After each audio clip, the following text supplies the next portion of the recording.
time for a brief history of the United States of America.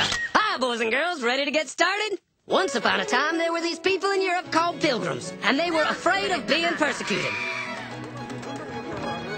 So they all got in a boat and sailed to the New World where they wouldn't have to be scared ever again. Oh, I'm so relaxed. I feel so much safer. But as soon as they arrived, they were greeted by savages, and they got scared all over again. So they killed them all.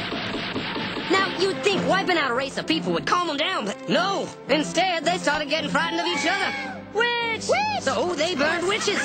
In 1775, they started killing the British so they could be free. And it worked, but they still didn't feel safe. So they passed a Second Amendment which said every white man could keep his gun. I loves my gun. Loves my gun. Which brings us to the genius idea of slavery. You see, boys and girls, the white people back then were also afraid of doing any work. So they went to Africa, kidnapped thousands of black people, brought them back to America, and forced them to work very hard for no money.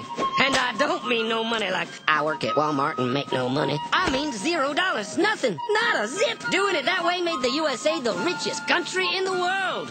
So did having all that money and free help calm the white people down? No way. They got even more afraid. That's because after 200 years of slavery, the black people now outnumbered the white people in many parts of the South. Well, you can pretty much guess what came next. The slaves started rebelling. There were uprisings, and old master's heads got chopped off. And when white people heard of this, they were freaking out and going, I want to live. Don't kill me, big black man. Well, just in the nick of time came Samuel Colt, who in 1836 invented the first weapon ever that could be fired over and over without having to reload. And all the Southern whites were like, yeehaw! But it was too late. The North soon won the Civil War and the slaves were freed. Yep, they were free now to go chop all the old master's heads off. And everybody was like, oh no, we're gonna die. But the freed slaves took no revenge. They just wanted to live in peace. But you couldn't convince the white people of this. So they formed the Ku Klux Klan. And in 1871, the same year the Klan became an illegal terrorist organization, another group was founded, the National Rifle Association. Soon politicians passed one of the first gun laws, making it illegal for any black person to own one.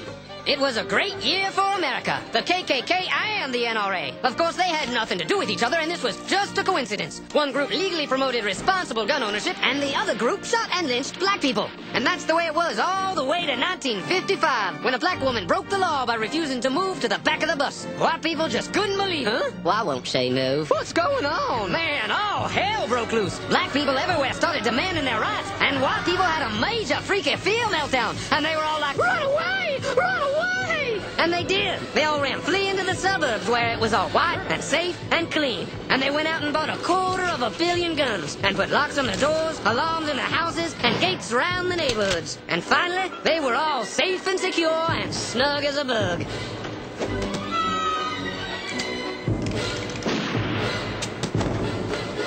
And everyone lived happily ever after.